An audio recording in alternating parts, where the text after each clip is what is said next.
I'm pleased to say I'm joined by the PDC stage official, Gary Wood. Thanks for the time, Gary. How are you doing? I'm very well, Alex, thank you. And it's a pleasure to speak with you tonight. Good man. Well, let's start off at the beginning for you in darts. Were you hooked from an early age? How did you get introduced to the sport? I think it was my parents when I was around 13 or 14. We used to go on holiday and things, and to keep us quiet, they bought us like one of those paper dart boards with the little plastic darts, hung it on a fence, and I thought, I quite like this, and then I progressed from there through the youth clubs. I won a few youth tournaments back in the day, and then I got the real bug around the age of 16, 17. And by 18 I was playing in all the local leagues around where I live in North Shields, which is 9 miles from Newcastle. And then I went from local leagues into Super League, and then I represented the county. And representing the county, I actually played with the late, great Jockey Wilson when he played for Northumberland. So yeah, I had quite a good career myself with the darts. And then of course I met Tommy Cox, who was also playing in the local leagues around the North Shields and Whitley Bay area. And I met Tommy at a young age. I was only 17 when I first met Tommy, and then not thinking that years later I would be working for him within the PDC. Just circling back to what you said there about playing with Jockey Wilson, what was that experience like? It was fantastic. At the time, Jockey Wilson obviously played in the Northumberland A team. I played in the County B team at that time, but obviously we travelled together wherever we were playing, Merseyside, all over the country really. So I got to know Jockey very well through that, and then I ended up playing him in a few exhibition games around the northeast. And we stayed friends throughout really until he went back up to Kilcoddy, where he was from. He lived in Wallsend, actually, for a good few years. That's why he was playing Northumberland County. And it was an experience, because Jockey was such a character. You know, off the hockey, as much on the hockey as off the hockey, and vice versa. You always had a good laugh with Jockey. And what a fantastic dart player he was. So yourself, you played to a very good standard, and I was reading up as well, you had an accident while you were at work. Can you talk us through that? Yeah, unfortunately that was really the end of playing at a decent level of darts. I was at work in Newcastle city centre as a painter and decorator. I've had my own business painting and decorating since 1986. And the accident actually occurred on October the 26th, 1989. I fell 43 foot from a roof whilst painting a window. The actual catch on the inside of the window snapped off. I lost hold of the window and I went straight off the top. I actually died twice in the ambulance on the way to hospital. And the good thing, if there's a good thing, Alex, the saving thing rather, was that the RVI hospital in Newcastle was only about 3 or 4 minutes from where I actually had the accident. Any further out and they said I would have definitely died. They got us into hospital. The injuries were never going to actually kill us. What was stopping me heart was I was in such severe shock. Once they stabilised the heart rhythm, like I say, the injuries could be repaired, but they were quite bad injuries, full dislocation and fracture of the shoulder, which was my right shoulder, I was right-handed, so I'd pretty much seen the end of the darts. I spent 3.5 months in hospital, and then a further year going every other day to hospital for physiotherapies and things, basically learning to walk again, really. So that was the dark days. Like I say, in 1989, I did get back to a relatively good level of fitness, and I tried the darts again. I knew straight away the throw would never be the same, and what finished this was, no disrespect to any dart player, but I ended up getting beat off players that really, I know I should never have got beat off. So that was that. But then along came the offer to join the PDC. Yeah, you've managed to still play your part in the world of darts, and I was reading as well, you said you spent 3 months in the hospital after that accident, and that gave you a new outlook on life. So how much did your life change after that experience? Oh, well, I mean, I think everybody, growing up, through the decades, you tend to take life for granted, and certainly something like what happened to me, Alex, proved that life can be very short.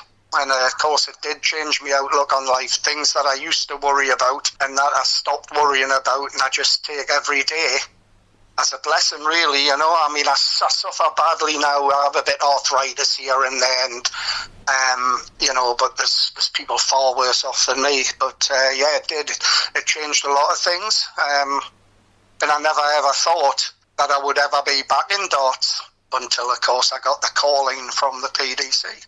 Yeah, that's what I was going to come on to. You had that call come from Tommy Cox, the late Tommy Cox. What was your initial reaction when Tommy asked you to join? Was it a yes straight away?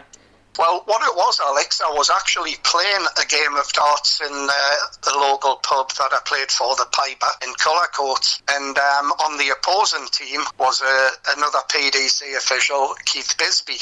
Now, Keith, as many people know, has been there since day one, from when the breakaway happened from the BDO to the WDC and onto the PDC. And it was Keith who approached us that night, and he was sort of saying, you know, there's a big expansion within the PDC now, and Tommy was looking for officials, preferably, who knew the game and knew some of the players. So I went along. I had a meeting first with Graham Fairhurst at the World of Darts offices. And then, of course, like I said, I met Tommy at a very young age, so he's been a good friend throughout the years. And then I went and seen Tommy. We sat down, had a chat, and he sort of put it to us that, you know, we were going to be visiting different parts of the world. And, of course, he was right, because the first place I ever went with the darts, with the PDC, was from the 2003 World Championships to the 2004 Global Cup in Shantou City in China. So it was something that I thought, you know, I'm going to be back involved. And funny enough, when I did the first few tournaments for the PDC, it was just like incredible to think that I'd went from playing darts to standing 3 foot watching the best dart players on the planet. So it gave us a new lease of life, so to speak, Alex.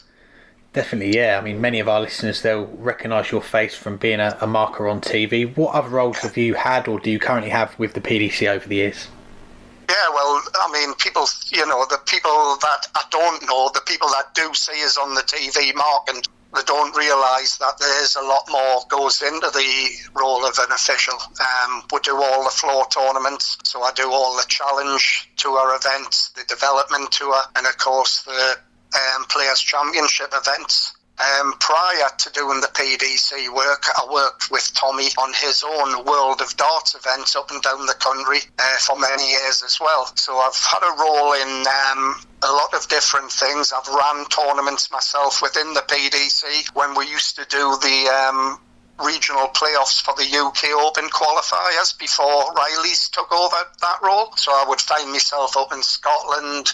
I did the 3 Scottish playoffs, I did the Newcastle playoff, the Sunderland playoff, the Middlesbrough playoff, the Nottingham playoff. So I did quite a few things, actually turning up, running the event, creating the draw, and getting these players through to the televised finals of the UK Open. We've spoken to some of the referees on the show before about what that feeling's like, being on the stage with that big crowd behind you. What's it like as a marker, and what would you say is the best atmosphere that you've experienced? Oh, well, I mean, you know, in the 20 years of doing it, the crowds have just grown massively. I mean, in the early days of Vegas, I remember when me and Keith or me and Graham would finish our marking duties for a game, we were actually asked to go and sit in the crowd to make it look like there was more people in there, you know. And of course, from the Circus Tavern days, when you were getting like, I don't know what the Circus Tavern holds, maybe 1,800 people. Now you're getting like 4,500 in Ali Pali. And of course the Premier League speak for themselves. You know, I did the Dutch Premier Leagues, which was just unbelievable, a sea of orange. You stood on that stage and looked out, and it was just, you know, it made the hairs on the back of your neck stand up. Blackpool, it's very intense. Blackpool, it's It's not a massive stage and it's very close to the crowd, so you get a real buzz from the atmosphere the crowd creates there. Ali Pali's a bit different because I've always said I feel Ali Pali maybe 20% of them are pure darts fans and 80% just want to be there singing in their fancy dress at Christmas, of course. And it's really, really hard to concentrate at Ali Pali because of the noise. It's constant, the singing, the chanting. Not one of my favourite, the World Championships. People wouldn't believe that, but it isn't. But I do love Dublin. We do the World Grand Prix in Dublin. I do like the Grand Slam because of the way the format is, and of course it involves the BDO players with the PDC players. So yeah, and the UK Open, I used to love the UK Open when it was at Bolton and you had all the stages in the same room, because that created, fantastic atmosphere, like when a 9-darter's being hit on stage 2 and not the main stage, and that it was really good, really, really good. Some great moments, and maybe one moment that you want to forget is one that's come in from Dave Allen, one of your colleagues at the PDC. I was speaking to him earlier. He said Gary's a great fella and one of the most professional guys you'll ever meet. You should ask him about swallowing the fly in China in 2004. He's so good he swallowed it rather than cough and disrupt the match. Oh dear, I thought that might come up. Yeah, Dave's a really good lad, a good friend. Yeah, in 2004 we were, I think it was certainly Wayne Mardle. I think he was playing John Lowe, I'm not sure. But what happens is the actual stage, the dartboard had a big golden dragon around it. So when the players were hitting the dartboard, these flies were flying out of the dragon and flying straight back in because of the TV lights. And of course, one sort of veered to my side and went straight in my mouth. And both players were on a double at the time, and I thought, oh my God, I could feel it buzzing around in the back of my throat. So I thought, rather than put the players off by coughing it out or anything, I'll just swallow it, which I did.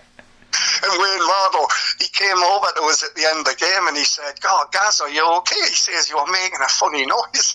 Of course, I told him, and Wayne tells that story all the time. Don't know why he swallowed a fly. Well, before the pandemic arrived last year, the PDC was riding a crest of a wave. You mentioned there about the big crowds and exploring new countries, but to keep the tour running, it's been a tremendous achievement over the last 12 months. What's it been like being a part of that team?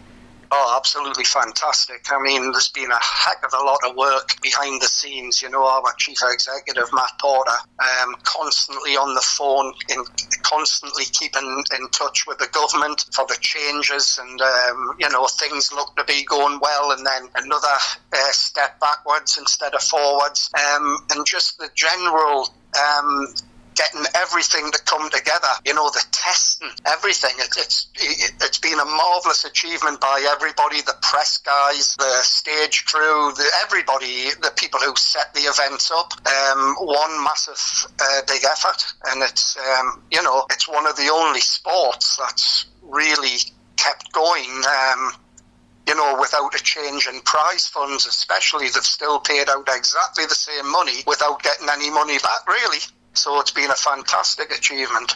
Definitely has. And one of the big changes in recent years has been the introduction of Dart Connect on the floor events, but also because of the restrictions in more recent times, players having to mark their own games as well. How have the players found that? To be honest, the players have been fantastic in every aspect. Before we start play on a Players' Championship event, Keith Bisbee, who's the Pro Tour manager, he'll go through the rules with the players and explain that it is now a self-marked tournament. So, Alex, the hardest thing to do to a player is when they've been beat, is to go straight to them and say, I'm sorry, you've got a mark. So we reiterate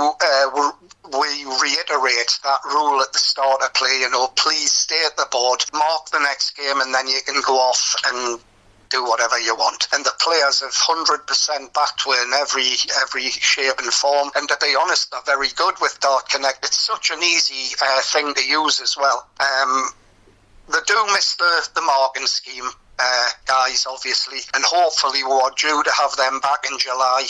But obviously now it's going to be a bit later. Maybe the players, the challenge tour in August. But the professional players have been absolutely brilliant. That's good to hear. And as we were speaking before we started this, one of the reasons that we wanted to get you on the show was to talk about Bruce Spendley, the legendary referee who sadly passed away last week. Firstly, what are your earliest memories of meeting Bruce and working with him? Oh, Bruce, yeah. I met Bruce long before I worked with him in the PDC, because like I say, in the early days when I was playing darts, every now and again an exhibition against one of the professional players at that time would pop up, and I'd go along, and Tommy would invite us to a lot of these exhibitions, and I first met Bruce doing exhibitions, and I remember, we did one in Whitley Bay next to the ice rink in Whitley Bay, and I played Bob Anderson, and it was the first time I'd met Bruce, and of course I managed to beat Bob that night with a 2-dart 94 checkout. I still remember it, and it was great to hear the referee that I'd only ever seen on TV calling like the 94 game shot type of thing, and from then on me and Bruce became friends. And before I joined the PDC, I worked with Bruce on Tommy Cox's World of Darts events up and down the country.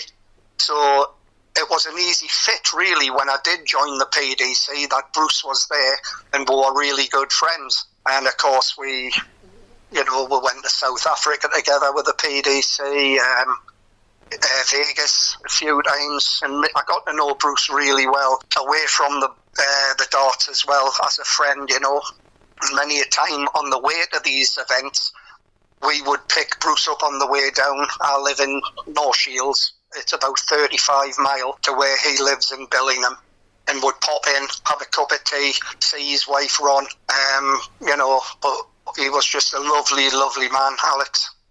Yeah, it definitely was. And after his last World Final in 2013, he was inducted into the PDC Hall of Fame. He did 34 World Championships in total, and still to this day a record 15 finals in the PDC World Championship. We've seen a lot of tributes come in from players, officials, fans.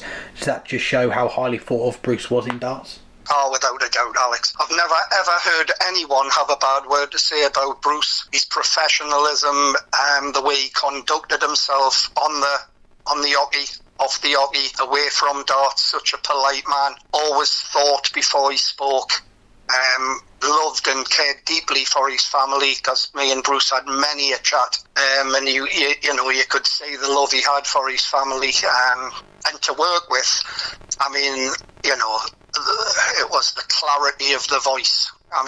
Not once in all the years I worked with Bruce did I ever look at him to question, was that what you'd said, Bruce, or anything, He's just so professional. He flowed through the games. He made it so easy, which made my job easy. I'm sure there'll be some of our listeners who may aspire to one day be an official, be that as a marker like yourself or as a referee like Bruce was. From your own experience, what advice would you give to them? Well, the thing now is there's that many want to do the job, Alex, and that was the idea of it started out as volunteer markers, but now they are paid a small fee for their services, so it's like the volunteer marking scheme now, and people have aspirations that they would like to go on to the TV stuff now. I've been mentoring a young lad who's now doing a bit with the PDC called Owen Binks. And I took Owen under my wing a couple of years ago because I was starting to wind down a little bit of the TV work and concentrate more on the floor work, because I just thought, after 20 years, I've probably done most of my time now, and it's time to enjoy a little bit more time at home with my family. So I brought Owen Binks, who started out in the volunteer scheme, and I've been learning him how to conduct himself and what he should do, what he shouldn't do. And to be honest, he's a very, very good official, or he will become a very, very good official. He's done a little bit TV work. He's done a Premier League. He's done the UK Open. So he's building up now. So maybe in a couple of years' time, when I'm done with the TV, he'll just slip into my shoes. Yeah, I'm glad you mentioned Owen. We had him on the show last year, and finishing up with the football, he's a fellow Colchester fan like I am, but we know that you're a Newcastle fan. When we spoke to another of your PDC colleagues, Graham Fairhurst, on this show, he's joked, what will last longer, COVID-19 or the takeover of Newcastle United? What are your thoughts on that? How do you rate your chances going into next season? It looks like Steve Bruce is still going to be in charge. It does, and to be fair, Alex, it's like a poisoned chalice. the Newcastle job. Under the ownership of Mike Ashley, it's been very, very strenuous for whoever's took the managerial seat. He's made it, to be fair, the last 3 years, he's made it clear that he wants to sell the club. He doesn't want to invest any more of what he calls his money. I don't understand how it's his money when it's the club's money. But he wants rid of the club, and hopefully this takeover will go through. But getting back to Steve Bruce, Alex, when you look at where we finished this year and you look at the statistics of it, he had exactly the same points as Rafa Benitez did during Rafa's time there. So you can look at it two ways. People straight away will say, yeah, but Rafa didn't have Callum Wilson, Rafa didn't have Maximin in midfield, but you've still got to get them players to play for you, and Steve Bruce did towards the back end of the season. Well, fingers crossed it will be a good season for Newcastle when it comes round. Gary, it's been an absolute pleasure to chat to you, talk about your career so far in the game, and we wish you all the best for the rest of the year. It's been an absolute pleasure, Alex, and thank you very much.